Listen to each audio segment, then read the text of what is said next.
אימו קורא ונפובה, ואנחנו קמנו לסדר. אדוני ישוע, המלך יעננו יום קרים.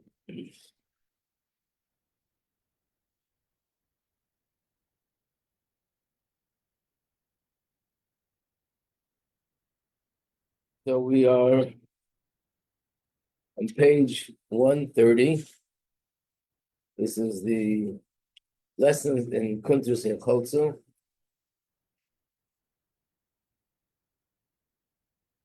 And here is concluding these first 17 broken, 17 chapters.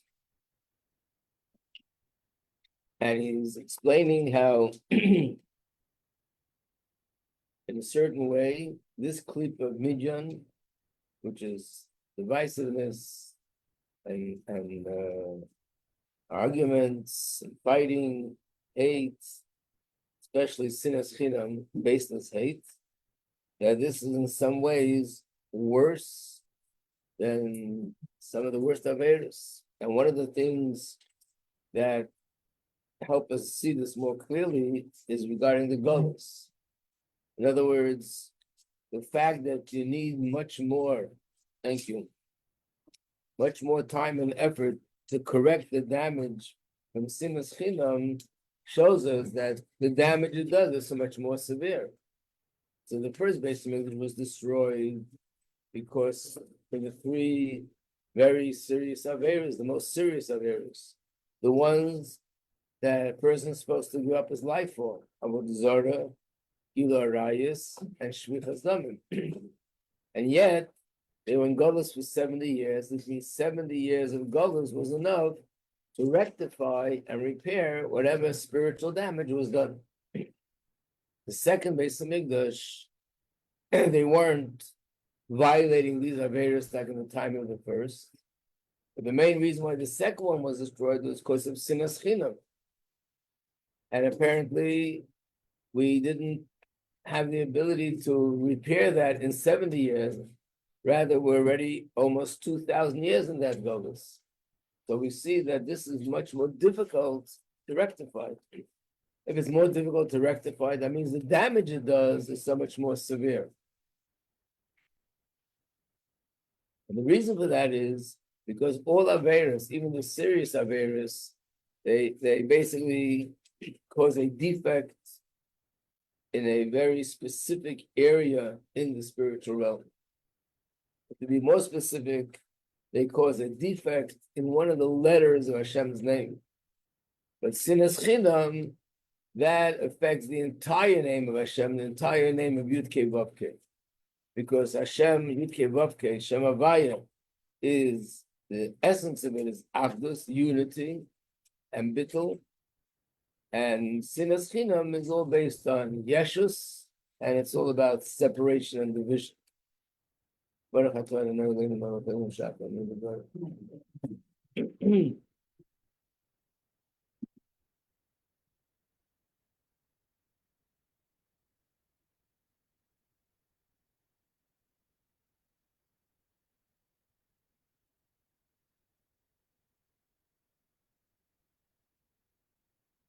Now we're on page 130, in the middle of the page, where it says V'lochim. So here he goes back to answer the questions that he raised in the beginning of the Maimer. The beginning of the Maimer, let's go back there for a moment and find the question.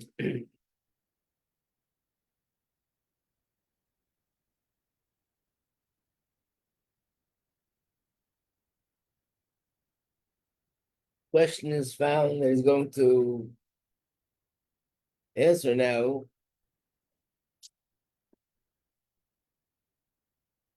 Is on page 5.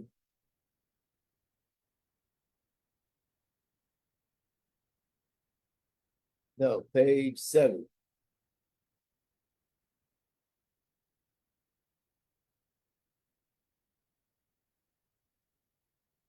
Okay, page 8. Basically, he asked the question that, first of all, we have to understand what does it mean when it says in the Torah that this war against Midian is nekama, is revenge. Revenge is not a in general is not a positive thing. According to Torah, you're not allowed to take revenge. What does it mean? But specifically, the question is, there's one person that says, Nikmas b'nei Yisrael, I'm taking revenge for what you did to the Jewish people. That's what it says at the bottom of page 8. On top of page 9, he brings another passage where it says, Nikmas Havaya b'midyan. It is revenge for Havaya. So which is it? And therefore, he's explaining now, based on what we just learned, that of course it's taking revenge for what they did to the Yidden. They brought them down spiritually, but specifically they did it through causing division, and that division opposes the entire name Shem Havaya. So it's revenge for Yidden and revenge for Shem Havaya. So that's what he says here now on page 130. And that's why he says that this war was about retribution and revenge for Havaya, because the clip of Midian is totally against the whole name of Shem Havaya. Because Midian is the antithesis of Shem Havaya, it's basically to correct the damage that was done to the entire Shem Havaya. And this answers another question. The other question that he asked in the beginning in the Maimer, that this was more on the first pages. So this would be page 4 and 5, where it says that from the Torah, it implies that this war has to be fought by Moshe Rabbeinu in two directions. Number one, that Moshe Rabbeinu, for the purpose of perfecting his neshama, has to fight this war. And number two, that this war to defeat Midian has to come dafka through Moshe. Because it says in the Chumash, Hashem said to Moshe, first you'll fight this war, and then the time will come that you will leave this world. As if to say, this is the war that you have to fight. It can be your successor, it can be Yeshua. Why dafka Moshe? So that's the next thing. Now that we understand what Midian is all about, that's why this war had to be dafka through Moshe. Moshe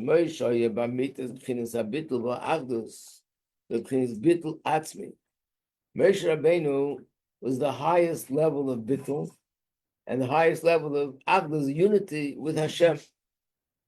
This will be explained further.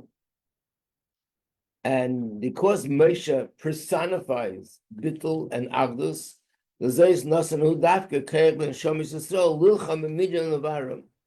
therefore, yes, there was a war that they didn't have to fight, but Moshe Rabbeinu was the one that could empower them to fight this fight, because he is the opposite. He is the sort of the power to undo the divisiveness. And Midian comes from Moshe, which is Agdus and Bittul.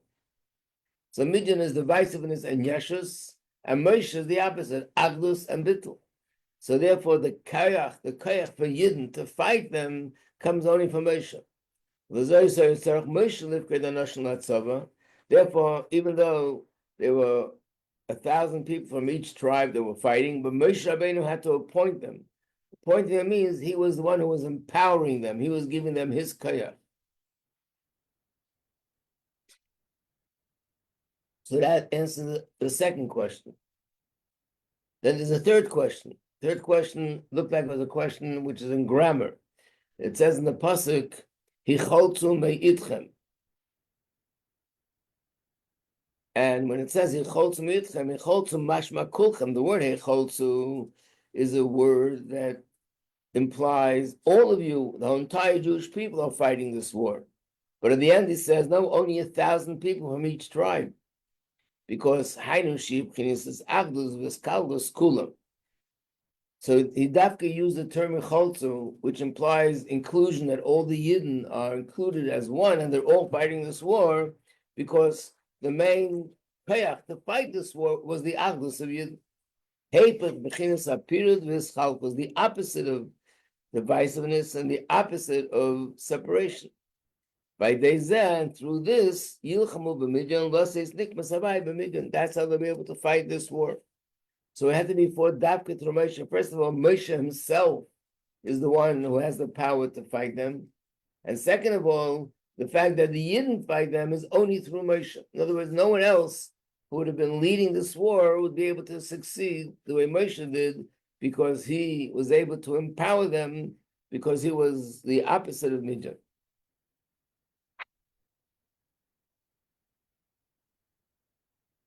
Then we have the summary, page 132. Klipas Midian Garua Mezayin Amomim. The clip of Midian is worse than all the 7 nations, and in the sense that it's menagid leklol Hashem Havaya.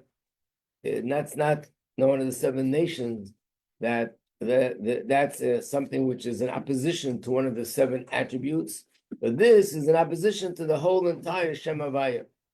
And that's why we see that this last golem, which came as a result of Sinas Chinam, is something which is so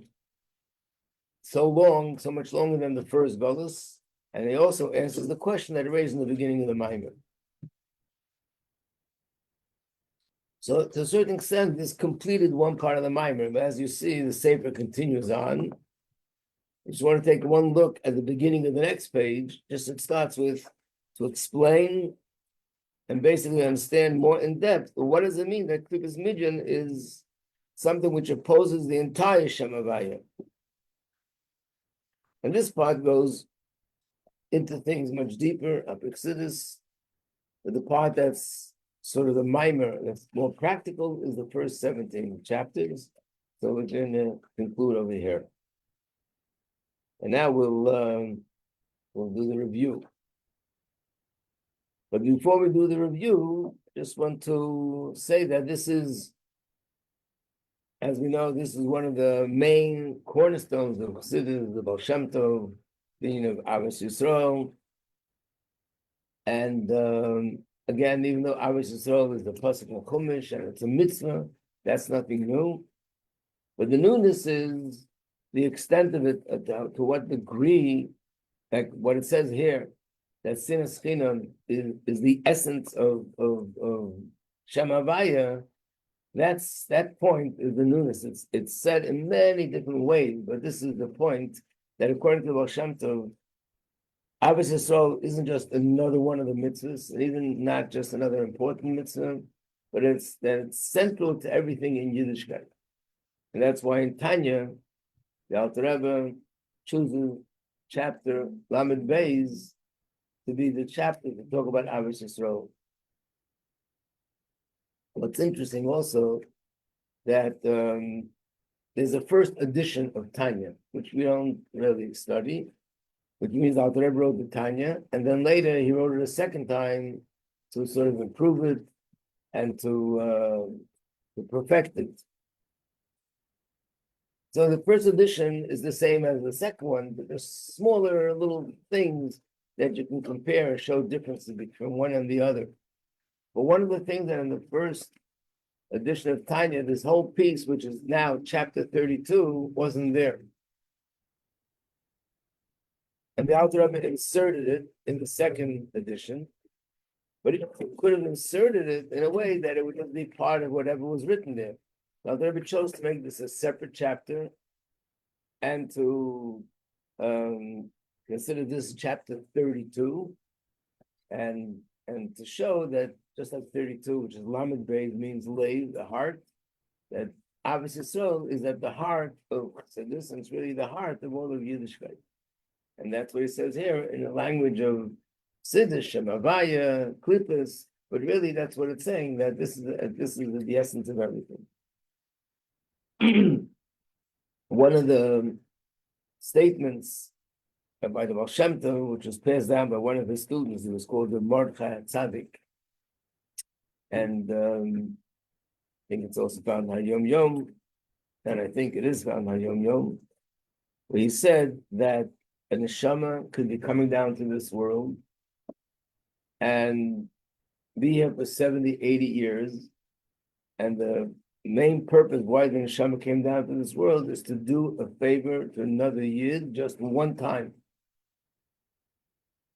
Even the gashmis. In other words, that idea of the opposite of sinas chinam, the interaction between one Jew and another, and the unity between one Jew and another is so precious to Hashem that it could be that the neshama comes out to this world for a life of 70, 80 years. Of course, the neshama does Torah and mitzvahs and everything else, but we know that every neshama has a purpose, why it came down. There's something specific, which is its specific, unique shlichus. Everyone has that. So there could be a neshama that it came down just to do a favor to another yid, and just to do a favor one time. That's the whole purpose, which means everything else going on in his life was just to lead up to this moment where he'll do a favor to another yid. I mean, we told a story in the dorm, those of you that were there, listen, about a chassid who was called Rabbi Yosef Balagola. Remember we said he was a big mashpia, he was a rav, and yet the Alter Rebbe told him to become a wagon driver. And the Alter Rebbe said, this is for the benefit of your neshama. There was a whole dilemma. At the end, he became a wagon driver. And as a result of being a wagon driver, he met a Jew who was a very assimilated Jew, married out of the faith, married somebody not Jewish. And eventually, through this wagon driver, he became a Torah observant Jew, he did tshuva. And after that, the Mikvah Rebbe said, now you can go back to your old job, be mashpia again, and go learn Torah again. You don't have to be a wagon driver anymore. Which means that obviously his neshama came down in order to correct the other person's neshama. But when you think of helping somebody, Baruchnis, you say to them, okay, now we can understand. He changed his life. He put him into a good spiritual place, which is going to affect his children, his grandchildren, generations. But the what's unique about this statement is that an neshama can come down to this world and go through the wear and tear and the ups and downs of the life in this world. And the main purpose is to do a favor for another yid, begashmi, just one time. About the rest of the 70 years. So the rest of the 70 years, he's doing everything else. That's obvious. He also has to learn Torah and do mitzvahs, and that's part of his shlichus. But we're talking about what's his main shlichus. His main shlichus was that to get to a point where he's going to meet this and this person, and he's going to help them with a physical favor.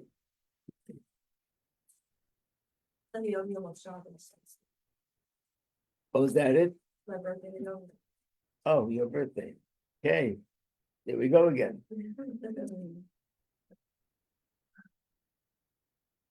Yeah, it's around this time because this is the Parsha where it talks about Avis Yisrael is Parsha's Kedeshim. That's going to be this coming Shabbos. Yeah. And in essence, the first mimer that the Rebbe said, Yud Shvat, the whole mimer, after the Rebbe explained the deep inyan, and then the whole mimer was giving an example of each one of the Rebbes of Chabad and what they did for how they were exceptional in the year of Avis Yisrael.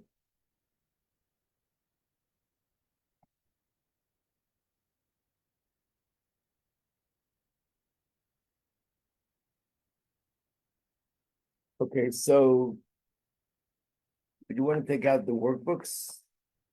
You have them?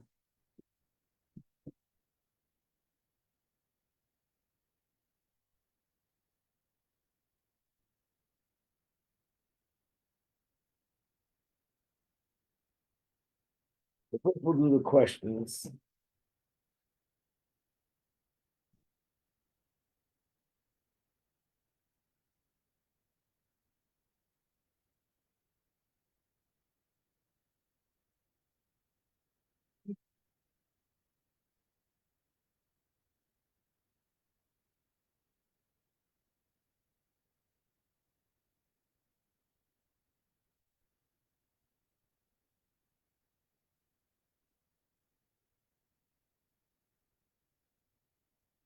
I'm not sure. I think we went up to 10.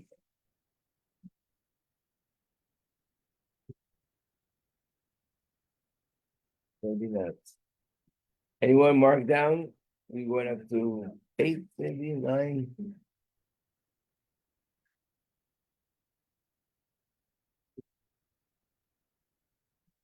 Pretty sure we did 8.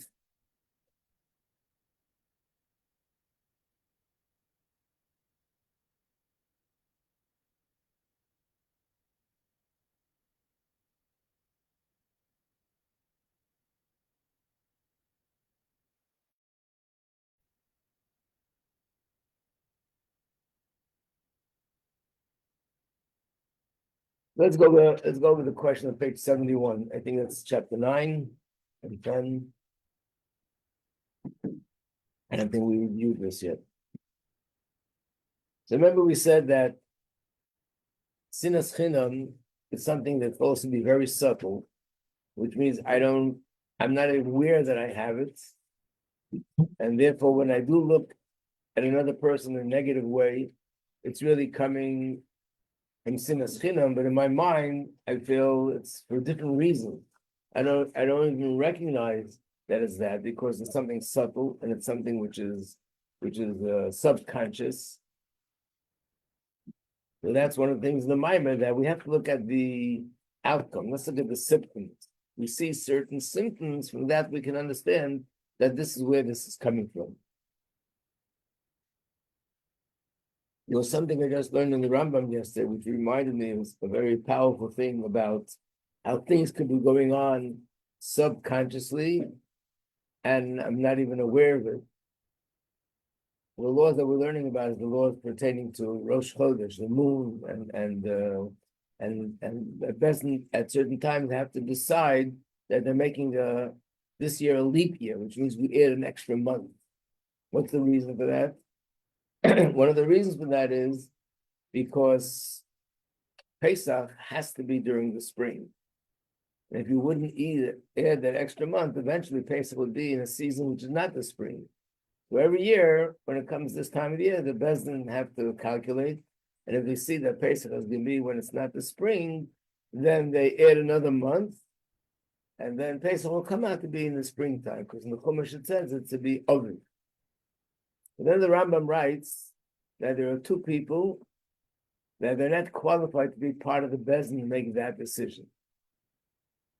It came to my mind because of the discussion yesterday about Eretz Yisrael, that unfortunately, a lot of people in the government, even people that were from observant, I'm talking about ministers that are observant of Torah mitzvahs, also voted for giving away land when they gave away Gush Katif and they forced 10,000 people out of their homes. Unfortunately, it was also with the support of some from people.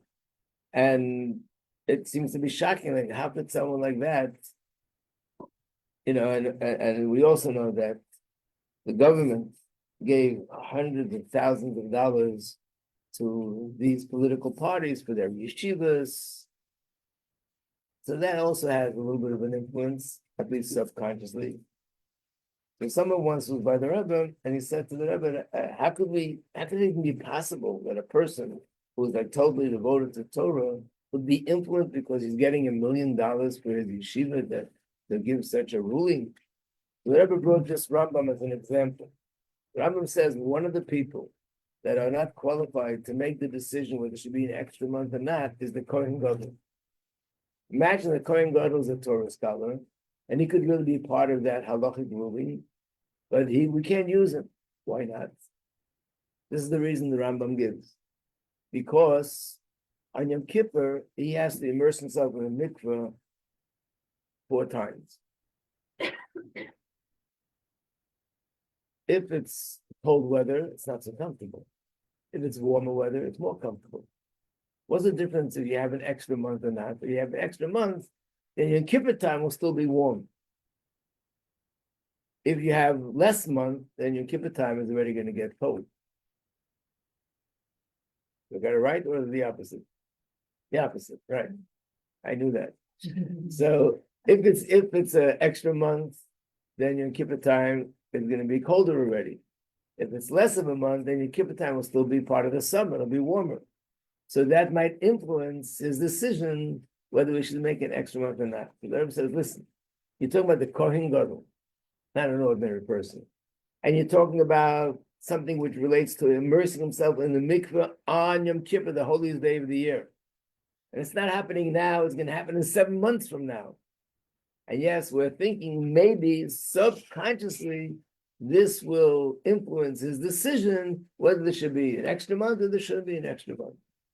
So we see from this how it's very easy to be deluding ourselves, not realizing that a decision that we make is based on something that subconsciously matters to me, even if we're not even talking about something really heavy, Mesiras Nefesh. Whether the degrees in the it'll be so cold or a little bit warmer, a little bit colder. We're not talking about whether he's going to have to be in ice or he's going to be sunbathing. It's about a little difference in the temperature of the water, and that's already going to influence his decision subconsciously, of course, not consciously. So this is the thing here also with the mimer. What are some of these symptoms? So let's look at page 71. How are the following traits manifestations of sinas chinam? So the first thing is seeing the bad in another person to the point that it brings you to dismiss all the good in them. So the answer to that is, he said in the mimer, that no matter how bad a person is, that doesn't disqualify the good. A person might have certain faults, certain flaws, but nevertheless, on the other hand, he might have certain qualities and certain good character traits. Just because something is not being done right, that doesn't mean that what is done right and the good things he has have to be canceled. In fact, he brought up this point that Hashem gives us 70 years to elevate our 7 midos, and these are things that don't happen overnight. So therefore, a person could be refine himself in one area, but didn't get yet to change things in another area. And that's no reason to dismiss it.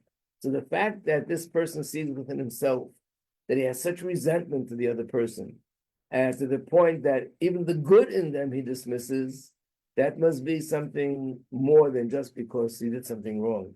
That comes from sinas chinam.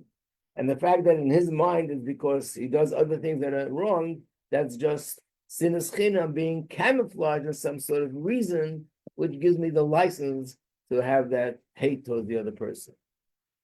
B, another example, he said, when a person is having some brachas in their life, good things are happening to them, and it doesn't make me happy.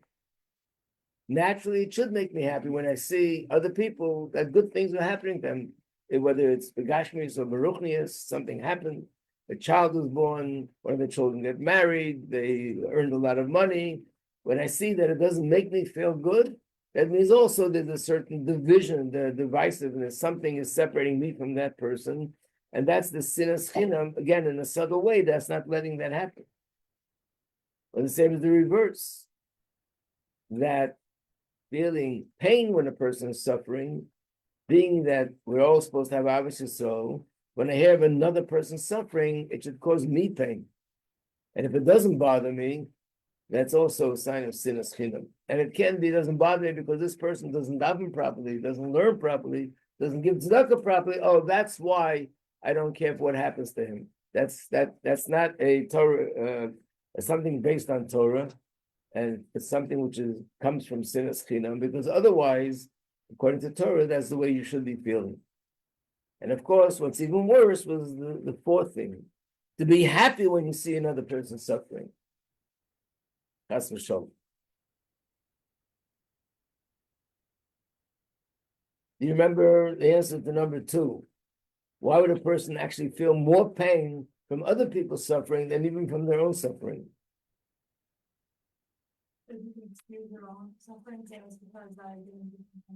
Right. When it comes to my own suffering, a person could look at it and say, well, these are the kind of things that bring atonement, that brings refinement, and it sort of corrects some of the, and cleanses some of the stains, the spiritual stains on my neshama. But when I look at another person, chas v'sholom, that I should say that they're suffering because they did something wrong and they deserve it, who am I to make that kind of a judgment? So therefore, their suffering should be hurting even more than my own suffering. When it comes to the question of what's the main point of this chapter, all these questions show us what the main point is. The main point of this chapter is that when I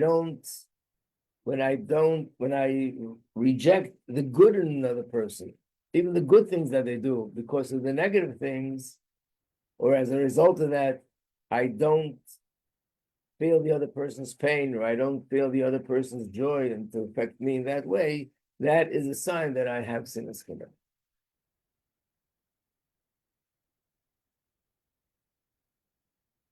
Then with this page 72, another thing which he speaks about as a manifestation of sinas chinam is the inability to interact with another person, not to interact with him intellectually, in learning, or interact with him in avodah.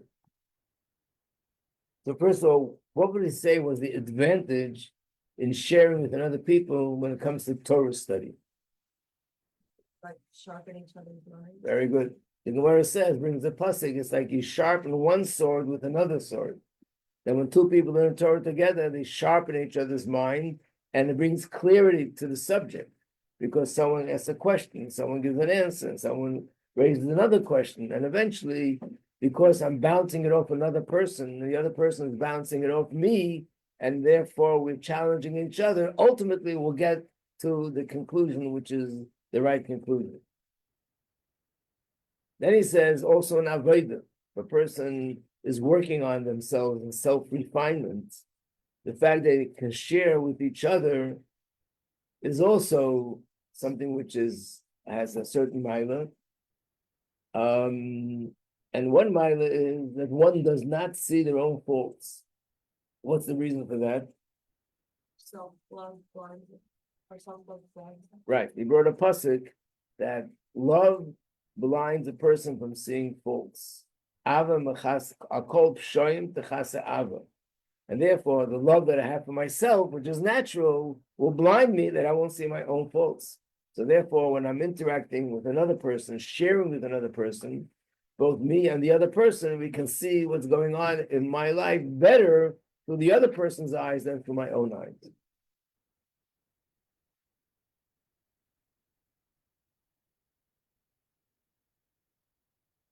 And if you remember, it's actually relevant to the parsha we're learning today. The parsha we're learning today is about the Tzvazriya Metzora, about leprosy. What's the halacha with leprosy? That the kohen has to come, look at it, and then he has to declare if this is pure or impure, right? So I don't know if you read the Rashis and the details of halacha, but the details are that he has to look at it. In other words, someone's going to come to the kohen and say, let me describe to you what it looks like. Is it pure or impure? It's not good enough. He has to look at it, and then he declares pure or impure. So the term that's usually used regarding leprosy is the kohen looking at this skin condition. So the halacha is that a kohen will look at everybody's skin condition, will see everybody's skin condition except for his own. Which means, what if he himself has leprosy? He can't look at it and then give a ruling whether it's pure or impure. Someone else has to look at him. But the words are in the Hebrew that Einei Roya Nige Atzma. He doesn't see his own,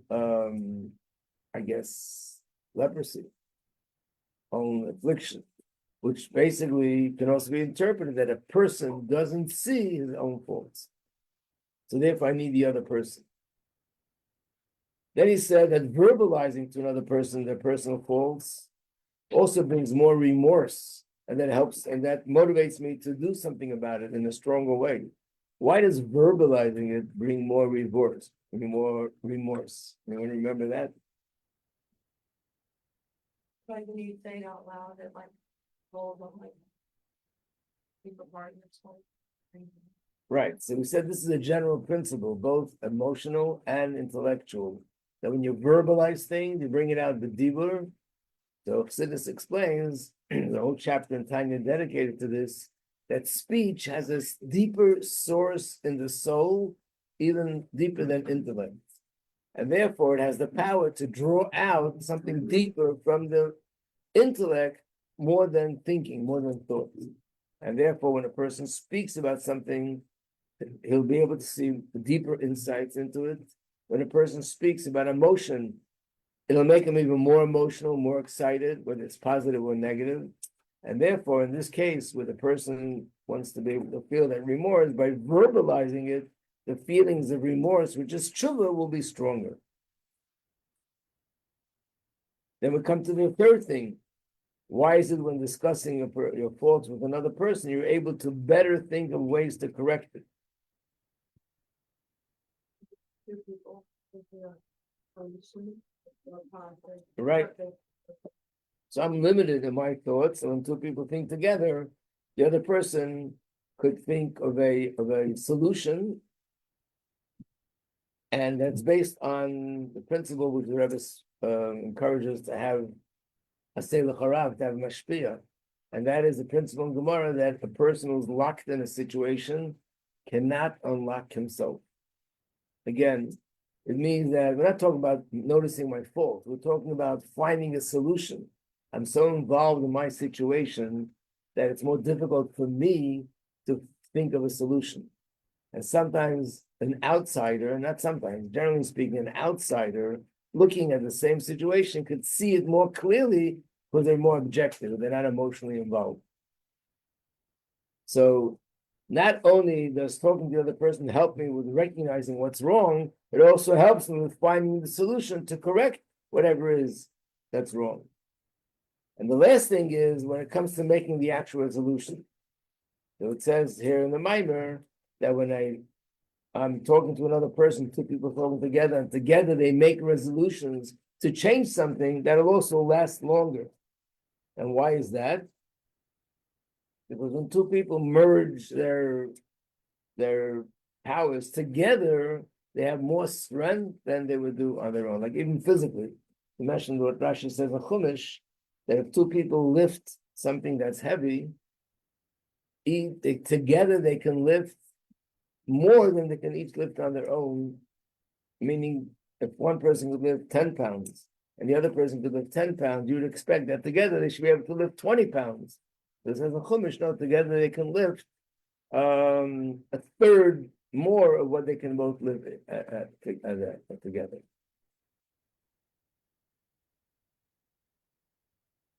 So an easier number would be if each one on their own can lift.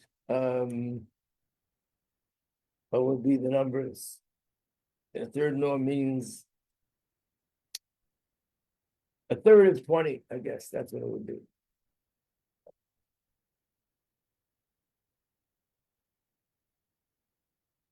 And of course, why would a person that's a yesh have a difficulty in doing any of the above?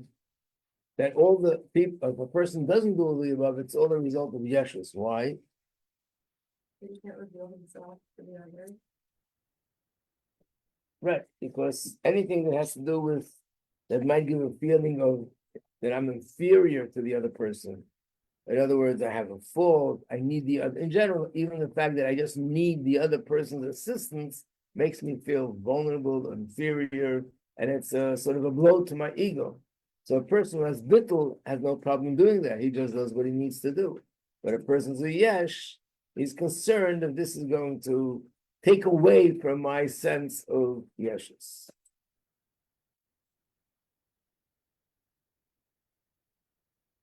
Then at the end, he said that if a person is that way and he discusses Torah with another person, I'm looking at page 73 now, how would sharing Torah insights actually generate even more division is because if I have a negative attitude, then anything the other person says, again, I'll be bashing it and knocking it and putting it down because I can't accept that this person is going to enlighten me.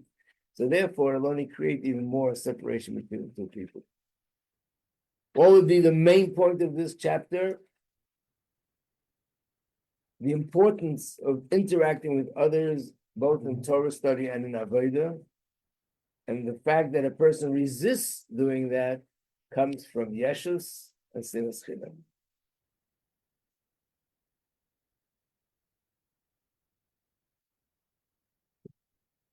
To be able to lift like 26 pounds. Oh, thank you. Okay.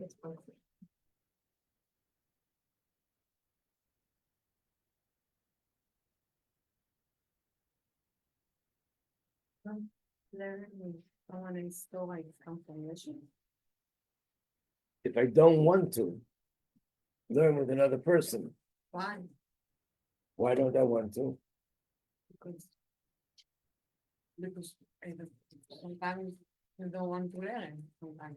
No, you don't want to learn is a different story. But if I want to learn, but I don't want to learn Oh, with someone else. with someone else, I mean, you say I'm going to do everything myself.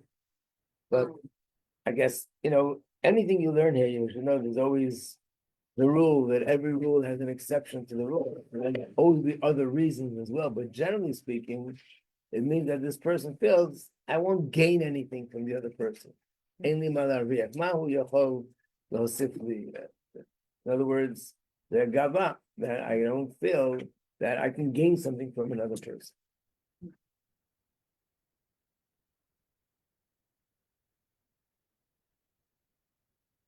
Okay.